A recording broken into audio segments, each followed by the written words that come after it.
तो करोड़ों रुपया का पुल बनल बा, ते पुल पर कम से कम 20 रुपया का रोड भी बने के चाहिए, जोना से जो गाड़ी के आवागमन हो सके। आज हमनी के बानी जा यहरा इलाका ही बाई हो, यूपी बिहार के बॉर्डर हो, 82 पुल पर बानी जा हमनी के। हमारा पीछे में देख सकतनी ओवर ब्रिज के निर्माण भइल बा, बहुत ज्यादा पैसा खर्चा करके दोनों यूपी बिहार के जोड़े का काम कइल बा सेतु के माध्यम से। अरे वो सबके बता दी कि हमनी के आवत तनी जा आरा जिला से, शाहपुर प्रखंड से। अभी हमनी के बानी जा ब्रह्मपुर विधानसभा में इलाका पड़ेला, वो पट्टी बलिया सदर पड़ी। बलिया जिला 82 पुल के नज़दीक हमनी के इलाका के चर्चित संत लक्ष्मी परपन जियर स्वामी जी महाराज के सानिध्य में यज्ञ के आयोजन भइल बा। वो सब देख सकतनी ई जौन नजारा बा ई यज्ञशाला के बा। यज्ञशाला के काम लगभग पूरा हो चुकल बा। देख सकतनी कि कतना ही सुंदर मनोहर दृश्य बा, कतना देखे में नीमन लगता। अब बता दी कि लगभग काम पूरा हो गई बा। यज्ञशाला के रोड के ए हलंग है, बता दी कि यज्ञशाला बा। देख सकतनी मेन दरवाजा बा, ई मेन गेट हो।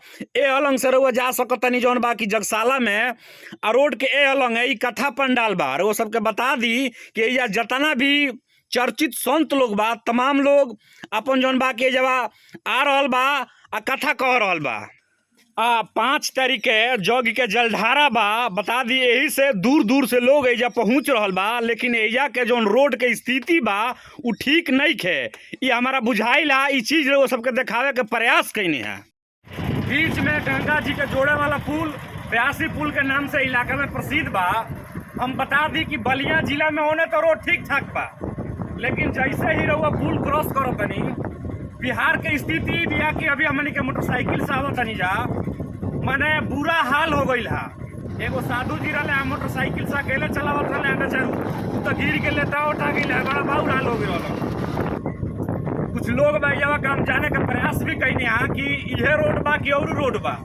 तो कुछ लोग कहता कि एजा से साइड होकर रोड चल जाई शायद गंगौली बाजार पर, लेकिन इहो रोड जौन बा कि अभी एकरा में कहीं कहीं ईटा उटा डाली के काम चलावे लायक बा, ना कि रोड तैयार बा।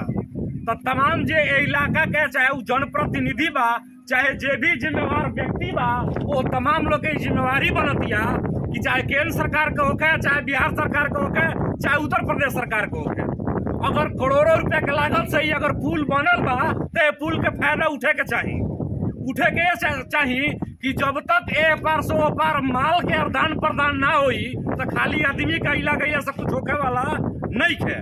तो करोड़ों रुपया का पुल बनल बा, ते पुल पर कम से कम 20 रुपया का रोड भी बने के चाहिए, जोना से जो गाड़ी के आवागमन हो सके। बहुत सारा लोग भी जानकारी लेवे के प्रयास कैनी है, बहुत सारा आदमी बड़े बतावे के तैयार नहीं खन, लेकिन फिर भी एक जिम्मेवार नागरिक के नाते हम सोचनी है कि रउआ सबके देखावल बहुत ही जरूरी हो जाता कि जब करोड़ों रुपया के लागत से जब इतना बड़ा पुल के निर्माण भइले बा तो बहुत छोटा मोटा लागत से एगो सड़क भी बनवा दिया जाओ। बहुत बहुत धन्यवाद। अगर ये वीडियो रउआ सबके अच्छा लगी तो हमारा चैनल दियारा भोजपुरी के फॉलो करी और देखत रही दियारा भोजपुरी। बहुत बहुत धन्यवाद।